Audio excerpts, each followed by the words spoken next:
আসহাবে কাহাব এক রহস্যময় অলৌকিক এবং ইমান জাগানো কাহিনী।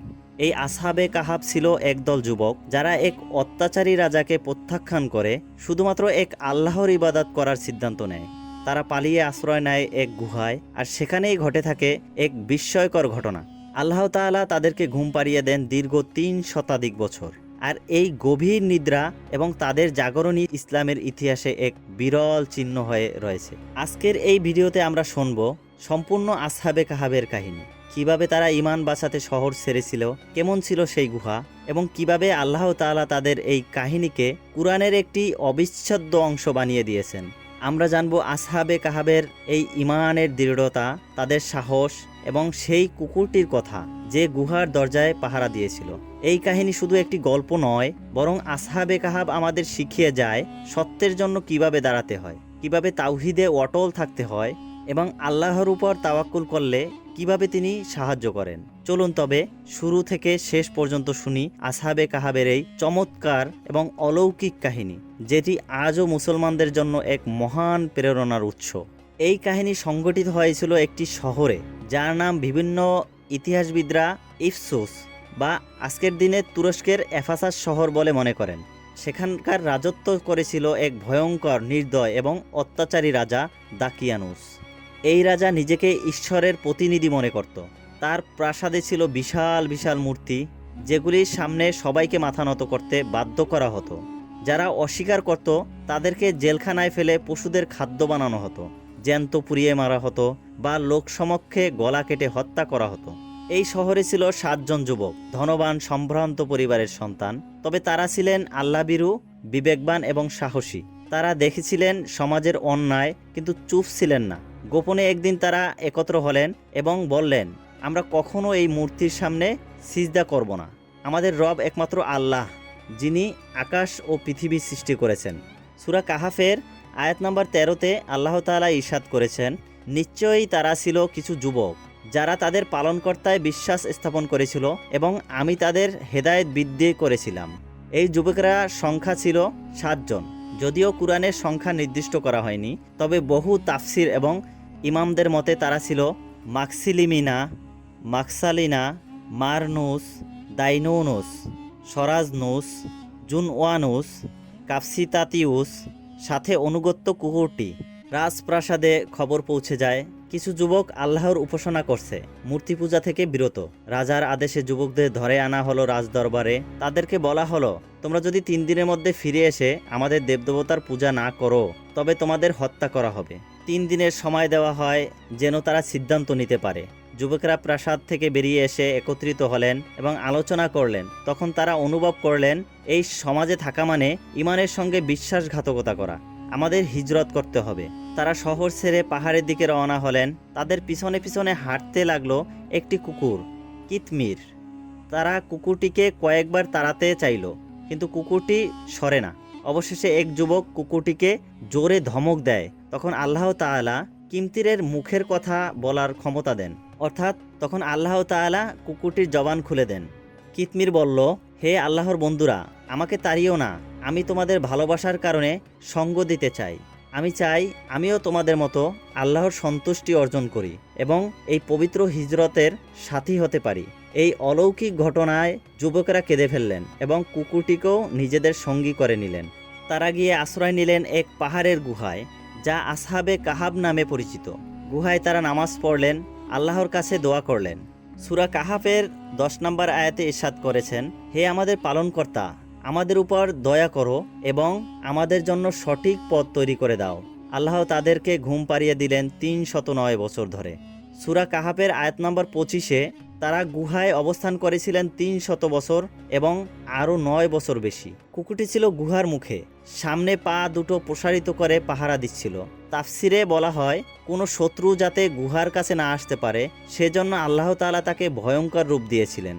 যখন আল্লাহ তাআলা তাদেরকে আবার জাগ্রত করলেন, তখন তারা ঘুম ভাঙার পর একে অপরকে দেখে অবাক হয়ে গেল এবং যেন কিছুই পরিবর্তন হয়নি, কিন্তু দেহে এক অদ্ভুত হালকা ক্লান্তি আবার প্রশান্তিও অনুভব করছিল। তাদের মধ্যে একজন বলল, আমরা কতক্ষণ ঘুমালাম? অন্যজন বলল, বোধ হয় 1 দিন অথবা তার কিছু অংশ মাত্র। তাদের মনে হচ্ছিল যে হয়তো সন্ধ্যাবেলায় তারা গুহায় প্রবেশ করেছিল আর এখন সকাল হয়েছে, অথবা ঠিক তার উল্টোটা ঘটেছে। তবে ক্ষুধা তো সময় বোঝে না। ঘুম থেকে উঠতেই তারা তীব্র ক্ষুধা অনুভব করলো। তখন তারা পরামর্শ করলো যে তাদের মধ্য থেকে একজন যেন নগরে গিয়ে কিছু খাদ্যর ব্যবস্থা করে আনে। তাদের একজন, যার নাম সম্পর্কে আলেমদের বিভিন্ন বর্ণনা রয়েছে, কেউ বলেন তার নাম ছিল ইয়ামলিখা, তাকেই পাঠানো হলো। তাকে বলা হলো, তুমি নগরে গিয়ে সবচেয়ে ভালো ও হালকা খাবার কিনে আনো, কিন্তু সাবধানে যেও, যেন কেউ তোমাকে চিনে না ফেলে।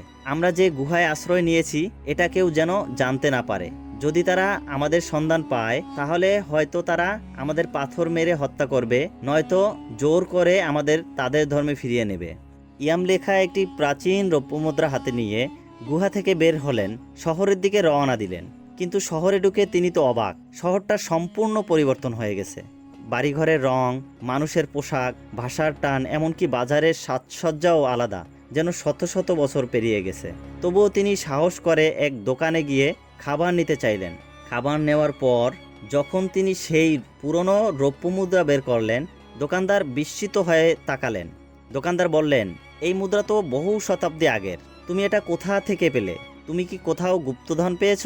ইয়ামলিখা বললেন, না, এটি তো আমাদেরই মুদ্রা, আমি এই শহরেই থাকি। এই তো আমি কিছুক্ষণ আগে ঘুমোতে গিয়েছিলাম, এখন এসেছি খাবার কিনতে। দোকানদার বিশ্বাসই করতে পারল না। সন্দেহ হলো, হয়তো এই যুবক কোনো গুপ্তধনের খোঁজ পেয়েছে, না হয়তো পাগল। এদিকে চারপাশে লোকজন জড়ো হতে লাগলো। কেউ ভাবলো এই যুবক পাগল, কেউ বলল জাদুকর, আর কেউ বলল গুপ্তধনের চোর। অবস্থা এমন দাঁড়ালো যে তাকে ধরে নিয়ে যাওয়া হলো রাজদরবারে। সেই সময়কার রাজা ছিলেন একজন ন্যায়পরায়ণ মুসলিম শাসক। রাজা যুবকটির কথাগুলো মনোযোগ দিয়ে শুনলেন। আমি অমুক রাজা থেকে পালিয়ে এসেছি, যিনি আমাদেরকে আমাদের ঈমান থেকে ফিরিয়ে আনতে চেয়েছিল। আমরা 7 বন্ধু মিলে পাহাড়ের গুহায় আশ্রয় নিয়েছিলাম। রাজা ও দরবারের আলেমরা বিস্ময়ে অভিভূত হলেন। পুরাতন কিতাবে তারা পড়েছিলেন 7 যুবকের সেই গায়েবী ঘটনা, যারা শত শত বছর আগে ঈমান বাঁচাতে গুহায় আশ্রয় নিয়েছিল। রাজা নিশ্চিত হলেন এই যুবক তাদেরই একজন। রাজা নিজে, তার সৈন্য, আলেম ও সাধারণ জনগণ নিয়ে সেই যুবক ইয়ামলিখার পিছন পেছন গেলেন সেই গুহার দিকে। গুহার মুখে পৌঁছে তারা থেমে গেলেন। ইয়ামলিখা ভেতরে প্রবেশ করলেন। তার বন্ধুরা তখনও ছিলেন সেই গুহার মধ্যে, শান্তিতে, নিরাপদে। কিন্তু অলৌকিকভাবে যখন ইয়ামলিখা আর তার বন্ধুরা একত্র হলেন, তখন আল্লাহর আদেশে তারা আবার ঘুমিয়ে পড়েন, আর কখনো জাগ্রত হলেন না। সেই ঘুম হয়ে গেল তাদের শেষ বিশ্রাম।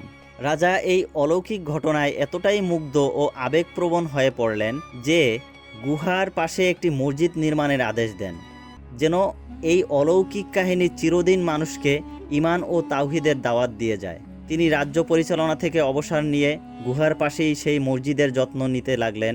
এভাবেই ইতিহাসে অমর হয়ে গেলেন আসহাবে কাহাফ, সেই 7 যুবক যারা ঈমান রক্ষায় জীবন বাজি রেখেছিলেন।